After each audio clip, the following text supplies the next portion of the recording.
ملی میٹر جو ہے بارش ہوئی ہے. اور اس کے علاوہ جو کراچی شہر میں 350-400 ملی میٹر بارش ہوئی ہے اس کا سارا پانی محمود آباد کے نالے کے تھرو جو ہے ڈیفینس میں آیا ہے سمندر میں, اور اس کا جو آؤٹ فال تھا وہ بلاک اور چوک ہو گیا. اب دیکھیں ملیر ندی کا پانی کہاں جاتا ہے,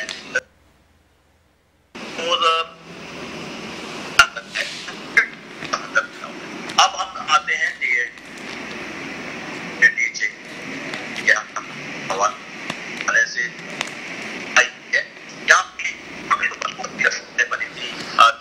سال ہو گئے ہیں, اس کی مینٹیننس اور ریپیئر جو ہے وہ اس دفعہ شروع کی گئی تھی کینٹونمنٹ کی طرف سے, وہ انکمپلیٹ رہ گئی تھی جس کی وجہ سے کچھ پرابلم ہوئی ہے. پانی وہاں کھڑا ہوتا ہے پھر رات کو نکل جاتا ہے. اس دفعہ فیز 6 بڑی بری طرح ڈوبا ہے, اور فیز 6 میں شہباز, سہر, ہلال, بخاری, محافظ, نشاط, اتحاد یہ سب ڈوبے رہے, اور یہ سمندر سے فاصلے میں کیونکہ آؤٹ فال بلاک تھا, اس وجہ سے یہ جو نکلا ہے. آج میں ضرور اپریشیٹ کروں گا کینٹونمنٹ کو, ڈی ایچ اے کو اور آرمی کو جنہوں نے فل موبلائزیشن کی ہے آج. اور کیونکہ کمیونیکیشن ایسا ہے, ٹیلی فون بند ہو گیا انفارچونیٹلی, اور زمانہ تھا, لوگوں کو خاصی پریشانیاں ہوئی ہیں, اور اس انپریسیڈنٹڈ بارش کی وجہ سے جو انڈر گراؤنڈ چیزیں تھیں اور بیسمنٹ تھے وہ ڈوب گئے. آج میں نے خود بھی پارٹیسپیٹ کیا ہے, پچھلے 4 دن سے کر رہا تھا ٹولی میں خود آرمی کی بہت بڑی پانی نکالا ہے, بلکہ جو کیچڑ تھی اس کو صاف کیا گیا ہے, اور اس حد تک جھاڑو دی گئی ہے. تو میرے خیال ہے 1-2 دن میں یہ سب صفائی ہو جائے گی. اچھی بات یہ ہے کہ ہماری انگیجمنٹ ہوئی ہے ان کے ساتھ اس لیول کے اوپر, اور میٹنگز ہوئی ہیں. کل بھی ہماری 2 گھنٹے کی بڑی ہائی میٹنگ ہوئی ہے. انہیں اپنے ہمارا کنسرن جو شو کی ان کو پتا تھا, اس کے اوپر ان کی ایشورنسز ہمارے پاس آئی ہیں, کمٹمنٹس آئی ہیں. اور اب کل یا پرسوں میں میری اور ڈی ایچ اے کے چند جو پرومیننٹ لوگ ہیں جو آج پروگریس میں تھے, ہم میٹنگ کریں گے ایڈمنسٹریٹر, اسٹیشن کمانڈر اور کینٹونمنٹ کے سی او کے ساتھ, تاکہ ایک لائے عمل بن سکے. دیکھیں احتجاج ہم نے ریکارڈ کرا دیا لوگوں نے, اور احتجاج کا مطلب یہ تھا کہ ان کی سنوائی ہو جائے, ان کے جو ایشوز ہیں وہ ایڈریس ہو جائے. وہ کمپیٹنٹ اتھارٹیز جو ہیں وہ اس ایشوز کو کرنے جا رہی ہے. اور اب میں یہ سمجھتا ہوں کہ ایک ٹائم ہمیں دینا چاہیے تاکہ یہ نہ ہو کہ آپ نے بہت جلد بازی کی.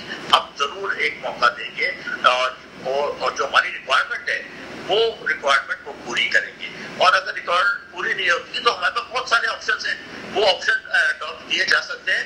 مگر جب کوئی آدمی جو کوئی ڈپارٹمنٹ آپ کی سننے کے لیے تیار ہے تو اس کو اس کے ساتھ مل کے کام کرنا ہوگا.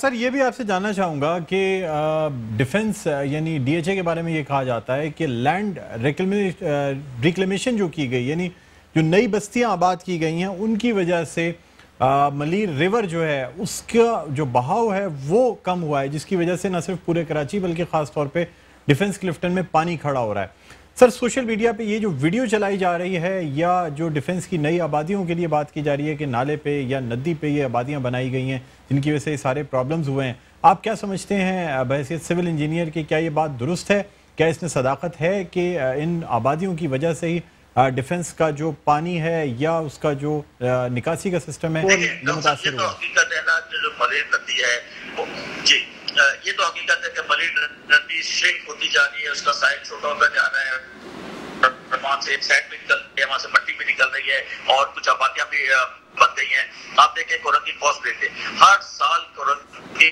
کاسٹ ڈوب جاتا ہے, اور اس دفعہ تو لوگ بہ گئے ہیں. آج میں بھی ٹی وی پہ دیکھ رہا تھا, تھوڑا سا موقع ملا تھا, لوگ رو رہے تھے کہ ہمارے پیارے ڈوب گئے, ہمیں پتہ نہیں ہے کہ ان کے ڈیڈ باڈیز کا ہے. صرف گورنمنٹ ان کو ریسکیو کرنے کے لیے اس کے پاس ریسورسز نہیں ہے. یہ بھی بڑے گورنمنٹ میں ہے, اور اس سے پہلے بھی آپ نے ریسکیو نام کی کوئی سندھ میں نہیں ہے، آپ پنجاب دیکھیں، آپ بھی دیکھیں، بڑی زبردست ان کی ریسکیو سروسز ہے، 112 ہمارے یہاں ریسکیو نام کی کوئی چیز نہیں، ہمارا پورا نظام ہے پولیس کا پرائیویٹ سیکٹر میں چل رہا ہے، ہمارے یہاں ٹرانسپورٹ نام کی ایک گورنمنٹ کی بس نہیں چلتی اس کراچی شہر میں، تو کا کہ پہلے یہ سارے ادارے پولیٹیسائز ہوئے اور پولیٹیسائز ہونے کے بعد یہ کولیپس کر گئے. آپ اگر یہ چاہیں بھی تو کراچی کا انفراسٹرکچر یہ نہیں صحیح کر سکتے، اداروں میں سخت نہیں ہے کراچی کے اداروں میں، چاہے وہ میونسپیلٹی کے ہوں، ڈی ایم سی کے ہوں، سندھ گورنمنٹ کے ہوں. پھر دوسرا جو ظلم ہو رہا ہے کراچی کے ساتھ، کراچی کی تقسیم در تقسیم ہوتی چلی جا رہی ہے. ہمیں ضلع بنانے پہ اعتراض نہیں ہے، اس پہ اعتراض اس بات پہ آپ کہتے ہیں ہمارے پاس ریسورسز نہیں ہیں، آپ کہتے ہیں ہمارے پاس فنڈس نہیں ہیں، اور یہ پھر یہ ایک ڈسٹرکٹ بننے جو جا رہا ہے اس کے بعد 2,000 لوگ امپلائی کیے جائیں گے، ان کے جائیں گے، پھر وہی ہوگا کہ نان ڈیولپمنٹ فنڈ ایکسپینڈیچر آپ کا مزید بڑھ جائے گا. اور دوسرا یہ کہ آپ کہتے ہیں کہ ضلع جو سینٹرل ہے ڈسٹرکٹ اس کو بھی ڈسٹریبیوٹ کرنا ہے. جو ہماری نالج میں آیا جو بڑا تکلیف دہ چیز ہے کہ کراچی کو گلشن، ناز آباد، فیڈرل ایریا، گورنگی اس طرح ڈسٹرکٹ بنائے جا رہے ہیں، اور ایک ڈسٹرکٹ بنایا جا رہا ہے کراچی ضلع، جو کہ ایک بڑی تکلیف دہ چیز ہے کہ کراچی کی شناخت اور کراچی کو آپ شیک کر رہے ہیں. یہ ایک پری پلان طریقے سے ہو رہا ہے اور سیٹ مائنڈ کے ساتھ کیا جا رہا ہے. اس طرح مسائل حل نہیں ہوں گے. بہرحال ہماری کراچی کے عوام بہت اس وقت پریشانی میں ہے، بہت تکلیف میں ہے، چاہے وہ غریب ہو، چاہے مڈل طبقہ ہو، چاہے امیر ہو، سب تکلیف میں. ان کے لیے اچھی خوشخبری یہ ہے کہ آج اسلام آباد میں کراچی ٹرانسفارمیشن کے حوالے سے بڑی میٹنگ ہوئی ہے جسے پرائم منسٹر نے چیئر کیا ہے، اور گورنر صاحب ابھی ٹی وی پہ تھے تو انہوں نے بتایا ہے کہ ایک بہت بڑا پیکج سینکڑوں ارب روپے کا کراچی کے لیے پرائم منسٹر لے کے آ رہے ہیں، اور اس میں 5 بڑی امپورٹنٹ چیزیں ہیں.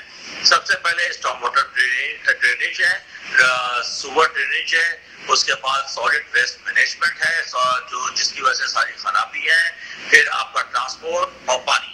یہ 5 بڑے جو پروجیکٹس ہیں، میگا پروجیکٹ، اس کو ہم کراچی کے اسٹاف جو اسٹیک ہولڈر ہیں ان کے ساتھ مل کے اس کو ایکسیکیوٹ کریں گے. اچھا سر، آپ سے یہ بھی جاننا چاہوں گا کہ آج کلفٹن کنٹونمنٹ بورڈ کے آفس کے باہر جو ہے وہ احتجاج بھی کیا گیا، تھوڑی بدمزگی بھی ہوئی اس احتجاج کے حوالے سے. اب مجھے بتائیے گا کہ کیا پاکستان تحریک انصاف اس احتجاج کو سپورٹ کرتی ہے یا کنڈیم کرتی ہے کہ ایسا احتجاج نہیں ہونا چاہیے تھا جو کہ ڈیفنس اور کلفٹن ریزیڈنٹس کی جانب سے کیا گیا؟ آپ کی اس حوالے سے سر کیا رائے؟ ایشوز کے اوپر آتے ہیں، ہمارے جو ایشوز ہیں اگر وہ ایڈریس ہو جاتے ہیں، لیکن یہ رائٹ ہے جو ہمارے ریزیڈنٹس کا رائٹ ہے کہ وہ اپنا احتجاج ریکارڈ کرائیں، اور انہوں نے آج کرایا. بدمزگی کا مجھے نہیں معلوم ہے، I not aware of that بدمزگی، اور وہ ان کا رائٹ تھا وہ ریکارڈ. اور پروٹیسٹ کا اناؤنسمنٹ ہوئی تھی، جو اگر اس میں نہیں ہوا تو وہ پھر نامناسب رویہ ہوگا. ان کا رائٹ تھا جو انہوں نے ریکارڈ کرایا. اب ہم آ جائیں، ایک تو ہمارے ریزیڈنٹ نے ریکارڈ کرایا، ہم خود بھی، میرے ایم پی، ہم اس فرنٹ لائن پہ ہیں، ہماری ان اداروں سے بھی میٹنگ ہوئی ہے، بات چیت ہوئی ہے. اب ریزولوشن کی طرف چلیں. ہم نے کیوس نہیں پیدا کرنا، لا اینڈ آرڈر سچویشن نہیں پیدا کرنی، ہم نے سولوشن پہ جانا ہے. مقصد سب کا ایک ہے کہ ڈی ایچ اے کے جو ایشوز ہیں وہ ایڈریس ہو جائیں. ڈی ایچ اے کا سب سے بڑا ایشو جو ہے وہ پانی ہے، جو پانی ڈی ایچ اے کو کہتی ہے واٹر بورڈ. اس کے بعد اسٹارم واٹر ڈرینیج کا ایشو ہے. یہ پانی کے ایشو نے ٹریگر کیا ہوا ہے تمام چیزوں کو. اگر پہلے سے پانی اگر مل رہا ہوتا، اور یہ واٹر بورڈ جس کا کمٹمنٹ ہے 7 سے 9 MGD وہ نہیں دیتی ہے، تو وہ اگر مل رہا ہوتا تو پھر بھی لوگوں کو کچھ یہ نیچرل کلیمٹی تھی. اس کے جب کلیمٹی ہوتی ہے تو اس پہ نقصانات بھی بہت ہوتے ہیں. لوگ ایکسپیکٹ نہیں کر رہے تھے، کبھی بھی ڈی ایچ اے میں ایسی کلیمٹی نہیں آئی ہے کہ سارے بیسمنٹ ڈوب جائیں اور نقصانات ہو کمرشل ایریا کے بھی اور ریزیڈینشل ایریا کے بھی. بڑی ہمدردی ان سب کے ساتھ ہے. میری فیملی ڈسٹرب رہی ہے، میرے بھائی کسی اور جگہ شفٹ ہوئے ہیں، میری بیٹی میرے یہاں گئی، اسی طرح سارے ریلیٹیو ادھر ادھر سب کو ریسکیو کیا. مگر ہم جو ہے نا کمپلین نہیں کر سکتے کیونکہ یہ سب کے ساتھ ہو رہی تھی. میں نے میری ٹیم نے 17 سے 20 بیسمنٹ ہم نے خالی کیے اپنے ریسورسز کے تھرو. اور آج ابھی اور پچھلے تھرسڈے سے آپ میری ویڈیوز دیکھ رہے ہوں گے کہ مستقل آن گراؤنڈ روڈ پہ ہوں. دیکھیں یہ تکلیف تو میرے کارندر کے لوگوں کو بھی ہے, کلفٹن کے لوگوں کو بھی ہے, رینچو لائن, لی مارکیٹ, پاکستان چوک, بنس روڈ, صدر, ان تمام ایکسچینج کالونی, شیری جینا کالونی, ان کو بھی ہے. مگر اس کی کتنی سہ ہے. ڈیفینس ایک ایسی جگہ ہے جہاں پہ corporate sector, judiciary, politician, police, arm forces کے لوگ, ہر ٹائپ کا آدمی یہاں ہے, بڑے ریسورسفل لوگ ہیں جنہوں نے آج آواز اٹھائی ہے. میں مطلب بالکل ہمارے باقی علاقے وہ بیچارے مڈل کلاس اور لوور مڈل کلاس لوگ رہتے ہیں, وہ آواز نہیں اٹھا سکتے. ہمیں ان کے لیے آواز اٹھانی ہے اور وہ آواز ہم مستقل اٹھا رہے ہیں. آپ کے توسط سے بھی آپ نے بھی گراؤنڈ پہ کوریج کی ہے, دکھا ہے صورتحال PS 109 کی کیا کنڈیشن ہے. آج بھی وزیر مینشن چاہے پیدائش قائد اعظم کی ڈوبی ہوئی آج, اور خاردر کا علاقہ تباہ برباد ہوا تھا. پھر اوپر سے بجلی نہ ہونا, یہ ملٹیپل پرابلمس ہے. دیکھیں پرابلم تو اب ہم سب کو معلوم ہے, ہمیں اس کے روٹ کاز, اس کے سولوشن پہ جانا ہے. سولوشن میں نے آپ کو بتا دیا کہ فیڈرل گورنمنٹ انشاءاللہ پرائم منسٹر صاحب اچھے پیکیج کے ساتھ کراچی آ رہے ہیں اسی ہفتے میں انشاءاللہ. دوسرا روٹ کازز, تاکہ وہ روٹ کازز پہ بات چیت ہو اور روٹ کاز پہ کو کنٹرول کیا جائے. سب سے بڑا illegal construction number 1, number 2 encroachment, number 3 civil administration کی ایبسنس. کیوں ہے؟ اگر یہ انکروچمنٹ ہو رہی ہے, انلیگل کنسٹرکشن ہو رہی ہے, تو سول ایڈمنسٹریشن کہاں آئے؟ ان کو اپنا رول پلے کرنا پڑے گا. پھر نالوں کے اوپر آبادی, نالوں کے اوپر جو آبادی ہے وہ 10 سے 12 لاکھ کی ایک ایسٹیمیٹ ہے کہ 10 سے 12 لاکھ گھر ہیں, 50 سے 55 لاکھ کی آبادی وہاں ہے. یہ ایک دن میں تو آباد نہیں ہوئے. اور یہاں پہ جو لوگ رہتے ہیں, ڈاکٹر صاحب بڑی امپورٹنٹ بات ہے, بچہ پیدا ہوتا ہے اور جو پرورش پاتا ہے, بڑا ہوتا ہے, نہ اس کو اسکول کا پتہ ہے کہ اسکول میں پلے گراؤنڈز کیسے ہوتے ہیں, نہ اس کو پارک کا پتہ ہے, نہ ہاسپٹلس کا پتہ ہے, نہ وہاں پہ کلینکس ہیں, نہ وہاں پہ سول سروسز ہیں, میونسپل سروسز. یہ بھی بڑا المیہ ہے کہ آج کا جو بچہ ہے کل جب جوان ہوگا وہ کیا سوچے گا, اس کا مائنڈ سیٹ کیا ہوگا کہ وہ تو ایک ڈپرائیوڈ فیملی سے تعلق رکھتا ہے, تو اس کی سوچ بھی ڈفرینٹ ہو جائے گی. ہمیں یہ بھی دیکھنا ہے کہ آنے والے وقتوں میں ان لوگوں کو کیسے مینیج کرنا ہے, اس کی ذمہ داری کس کی ہے. اس فیڈرل گورنمنٹ کی ہے تو آپ بتا دیں, سندھ گورنمنٹ کی ذمہ داری ہے اوبیسلی. اور یہ بھی ایسا نہ ہو کہ کوئی پیدا ہو کرے گاڈ فاربڈ, تو وہ ہوتا ہے جب آپ کو اپنا حق نہیں ملتا, آپ کو انصاف نہیں ملتا, تو لوگ اس قسم کی انوائرمنٹ میں بیٹھتے ہیں بچے, اور وہ غلط انوائرمنٹ بیٹھنے کی وجہ سے تو کرائم بڑھتے ہیں. تو یہ کراچی کی جو ڈائنامکس ہے بہت ڈفرینٹ ہے, اور جو کراچی کے لیے جو ایڈمنسٹریٹر آ رہا ہے وہ ایک نیوٹرل بندہ ہونا چاہیے جو کراچی کا ہو, جس کو کراچی کے بارے میں معلومات ہو, جسے اس کراچی کی پبلک کا پتہ ہو, اور ایماندار اور سنسر ہو, تو جا کے یہ کراچی بہتر ہوگا. اگر پولیٹیکل بندہ آتا ہے یا جس کا صوبہ سندھ کے ساتھ تعلق ہوگا یا گورنمنٹ کے ساتھ ہوگا, تو یہ پھر کراچی کے لیے بڑے مسائل ہوں گے. جی سر یہ بتا دیجیے گا کہ آپ نے ایک آج پریویلیج موشن جو ہے وہ قومی اسمبلی کے اسپیکر کو جمع کرائی ہے, اور اس میں یہ کہا گیا ہے کہ شاید سنڈے کو آپ نے کال کی تھی, کلفٹن کینٹونمنٹ بورڈ کے CEO سلیم وٹو صاحب نے آپ سے شاید کوئی بد کلامی بھی کی, اور اس کے بعد جو ہے نا مطلب آپ نے آج یہ پریویلیج موشن جمع کرائی ہے تاکہ اسپیکر صاحب اسلام آباد طلب کریں اور ان سے پوچھ گچھ کی جائے کہ وہ ڈیفنس اور کلفٹن کی سروسز کے حوالے سے کیا کہتے ہیں. دیکھیے میری کوئی انا نہیں ہوتی ہے, میں بڑا سب لوگوں کے ساتھ مل کے چلنا چاہتا ہوں, کام کرنا چاہتا ہوں.